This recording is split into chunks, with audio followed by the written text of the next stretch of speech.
Bonjour et bienvenue à notre émission de l'Érable en bref. L'immigration était essentielle à la réussite économique et à la croissance du Canada après la pandémie. Les besoins des entreprises étaient plus importants que l'offre de travailleurs disponibles pour soutenir leur redressement. C'est pour cette raison que de nombreux travailleurs temporaires étrangers sont arrivés dans toutes les régions du Québec en 2022 et 2023, répondant ainsi aux besoins de la progression de la main-d'œuvre. Cependant, le plan de niveau d'immigration 2025-2027 devrait entraîner une baisse marginale de la population, c'est-à-dire une réduction des cibles pour plusieurs volets d'immigration au cours des 12 années prochaines, ainsi que des départs des résidents temporaires. Dans cette émission, nous avons voulu connaître la situation des immigrants dans la région, dans une entrevue avec Mélanie Saint-Pierre, chargée des projets de l'organisation Impact Emploi, l'organisme qui guide et soutient les immigrants de la MRC de l'Érable.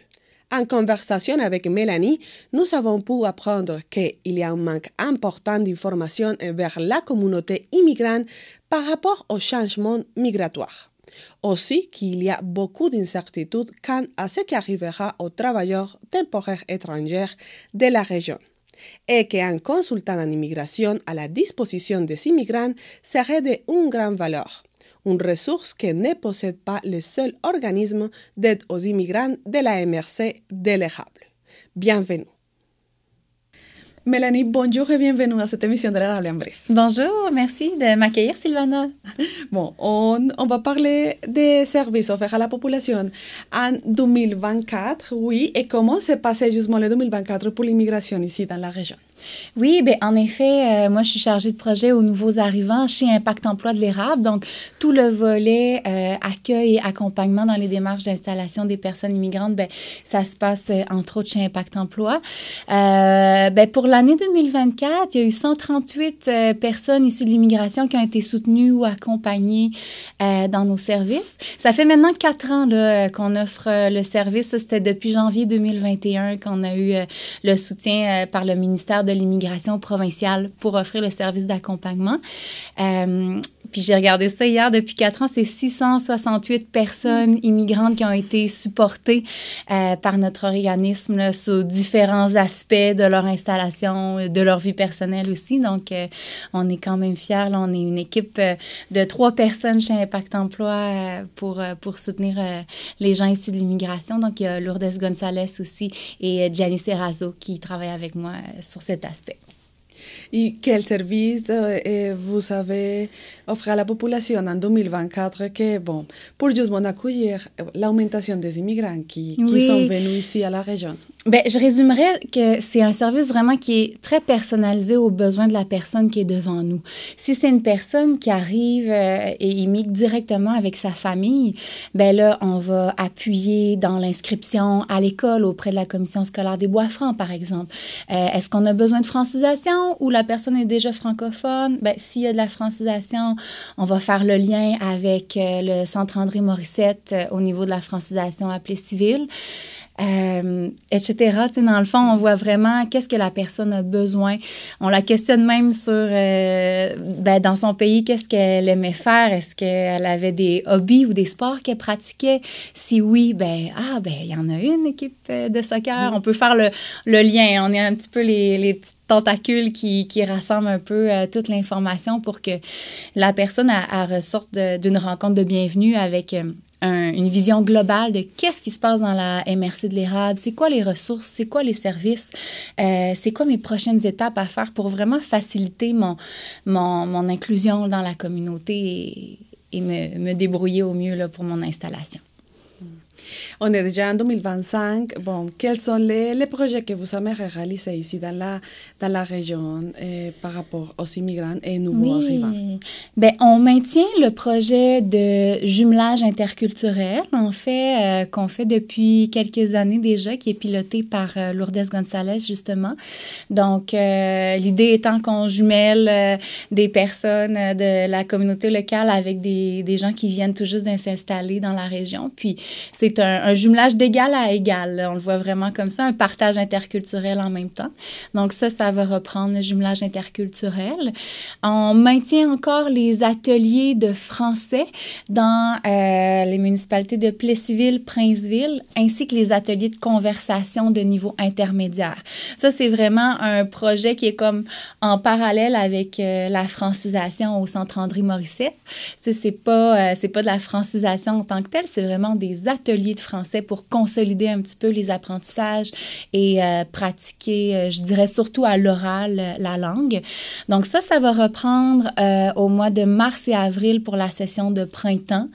Et on va probablement refaire aussi une session à l'automne 2025, là, comme à l'habitude, octobre et novembre 2025. Là, on est en janvier, on commence à avoir déjà pour le soccer interculturel qu'on organise depuis 3 étés déjà, donc soccer interculturel estival. Le concept étant qu'on invite...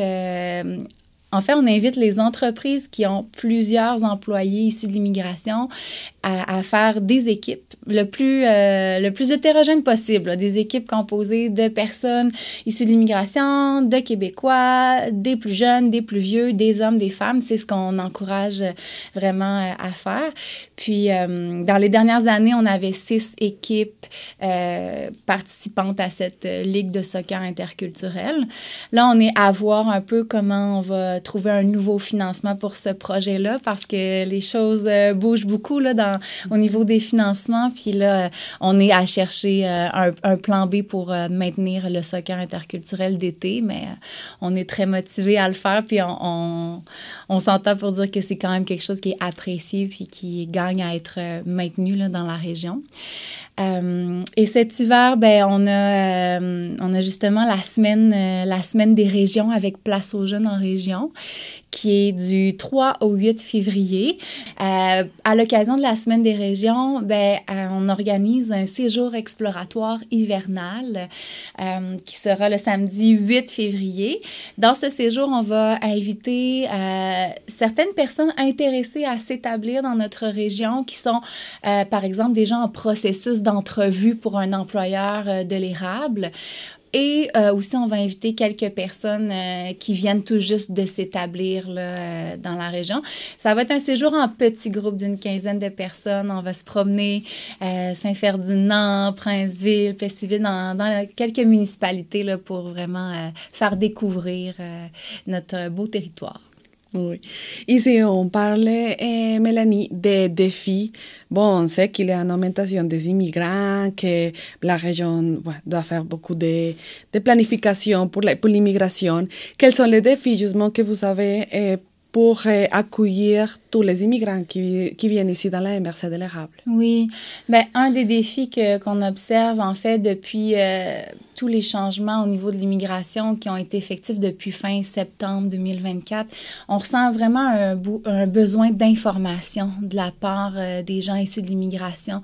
Ils nous interpellent vraiment pour, bon, là, qu'est-ce qui se passe dû à tel changement? Est-ce que ça m'impacte ou pas? Ce que je peux se dire à ce sujet-là, c'est que n'hésitez pas à venir nous questionner chez Impact Emploi. On va peut-être être en mesure de soit vous donner une réponse ou vous référer à un consultant en immigration. Parce que c'est ça des fois, hein, quand c'est des questions trop légales avec des particularités selon le profil de la personne, nous, on n'est pas consultante en immigration canadienne et québécoise. Donc, c'est toujours des fois risqué de donner une réponse. Donc, on ne s'aventure pas trop dans les détails. Mais heureusement, dans les environs, il y a quand même quelques consultantes réglementées en immigration canadienne et québécoise à qui on peut référer les personnes quand c'est des questions plus pointues. Mais ça, c'est sûr que c'est un défi là, qu'on voit chez les individus, mais je pense que les employeurs aussi vivent des répercussions des différents changements en immigration. Donc, un besoin d'information, je crois, puis un besoin que les gens se sentent soutenus et appuyés. Là. Donc, notre porte est ouverte, là, du moins pour accueillir les personnes et les questions, puis ensuite les soutenir du mieux qu'on peut dans le contexte. Oui, parce que vous, avant, je ne sais pas si maintenant, vous référez les gens pour la francisation aussi, parce que ça a été un sujet comme qui a changé beaucoup l'année dernière. Oui, en effet. Alors, pour les sujets de la francisation, c'est aussi important de chercher quelle organisation, justement, pour connaître la situation. Mais pour la MRC de l'érable, c'est encore et toujours le Centre André Morissette, qu'on appelle le PAM, là, qui offre la francisation. Il y a certaines choses qui ont changé, évidemment, comme on en a entendu parler dans les médias là, depuis l'automne. Mais notre avantage dans notre petite région, c'est qu'on est en étroite collaboration avec tous les acteurs, en fait. Donc, on est proche de la direction puis des intervenants du PAM, justement, en francisation. Donc, on peut continuer de référer les personnes et la francisation existe encore dans l'érable, là, heureusement. C'est juste qu'il y a certaines modalités qui ont changé, en effet. Oui. Et est-ce que vous avez reçu beaucoup de personnes avec des questions pour toutes les situations, les changements que... Ah oui. Ah oui, des questions de toutes sortes, que ce soit par rapport au renouvellement d'un permis de travail ou de celui d'un conjoint-conjointe, la francisation. Tu sais, c'est des questions classiques qu'on avait déjà auparavant parce que les permis de travail existent depuis des années, mais en fait, là, c'est qu'il y a des nouvelles réglementations, puis... plusieurs cas de figure différents. Donc, il y a encore plus de questions, justement, qui nous arrivent. Et par rapport à la manque d'informations, justement, qu'il y a sur tous les changements de l'immigration, est-ce que vous avez fait une pétition au gouvernement pour savoir un peu plus en avance de tous les changements qui s'en viennent aussi pour les 2025 ou comment ça va marcher? Oui, bien c'est sûr que nous, en étant un organisme financé par le ministère de l'Immigration au provincial, on reçoit quand même l'information. C'est juste que pour informer la population, ben là, on est à voir, par exemple, organiser un webinaire en ligne avec un vrai professionnel. C'est quelque chose qu'on a déjà fait puis qu'on va répéter, c'est certain. Donc, par exemple, justement, une consultante réglementée en immigration qui fait un webinaire en ligne pour la population de l'érable, ben, ça permet d'avoir accès à de l'information puis même poser des questions à partir de chez soi. En général, c'est quelque chose qui est très apprécié par les années passées, donc c'est sûr qu'on va répéter à nouveau là, prochainement. Oui, parce que si la personne veut parler avec un consultant d'immigration, il faut aller à Victoriaville et aussi payer et tout, oui? Oui, c'est ça, vraiment. C'est un peu l'équivalent d'un avocat en immigration. En fait, ce sont des services au privé, du moins. Donc, c'est ça. Au meilleur qu'on puisse faire, on pourra au moins organiser webinaire d'information là, pour les gens qui sera gratuit, bien sûr. Et je le précise, comme toutes nos activités, en fait, nos activités interculturelles et informatives sont toujours gratuites pour la clientèle. Aussi, serait intéressant ou important pour vous comme organisation d'avoir des espaces pour encourager justement les gens qui sont maintenant dans la MRC de l'érable, mais qui est en train de vivre beaucoup de changements par rapport à la loi d'immigration. Oui, et puis tu sais, il y a des gens qui vivent aussi de l'isolement, puis que des fois, ils connaissent pas les services. On offre quand même une panoplie d'activités qui permet aussi aux gens de se rencontrer, puis de tisser des liens. Des fois, ça peut relâcher la pression d'en parler avec d'autres personnes plutôt que rester chez soi isolé. Donc, vraiment, j'encourage la population issue de l'immigration à venir cogner à notre porte pour voir qu'est-ce qu'on peut faire. On est vraiment une équipe qui connaît très bien le territoire, puis on peut facilement mettre en relation avec différentes personnes pour soutenir cet individu-là, peu importe ce qu'il vit. Bon, pour le moment, alors, en Impact Emploi, vous allez continuer les mêmes programmes pour les immigrants cette année. Et bon, si les gens veulent s'inscrire, s'ils veulent savoir plus d'informations, comment ils peuvent trouver l'information? Oui, bien, en fait, pour les personnes issues de l'immigration, il y a Prends ta place dans l'érable qui est de plus en plus connu dans la région. On a une page Facebook Prends ta place dans l'érable. On a une page Facebook Impact Emploi de l'érable aussi et un site Internet Impact Emploi de l'érable. Donc, ça peut être par voie électronique de contact courriel ou en appelant directement au bureau d'Impact Emploi. Donc, il y a différentes façons. Il y a même des gens qui se présentent sans rendez-vous directement chez Impact Emploi. Puis ensuite, on peut fixer un rendez-vous pour la suite. Puis, je ne l'ai pas précisé, mais il y a aussi nos services d'employabilité aussi qui sont quand même très sollicités dans le contexte des changements en immigration. Donc, la recherche d'emploi, création de CV, ça fait partie des services là, qu'on continue d'offrir aussi. Parfait. Mélanie, merci beaucoup pour toute l'information. Merci pour les bilans aussi de 2024. Ce sont déjà beaucoup de personnes que vous avez reçues. Alors, on continue à voir les résultats des différents projets et activités en 2025. Merci. Merci beaucoup, Sylvana. Merci.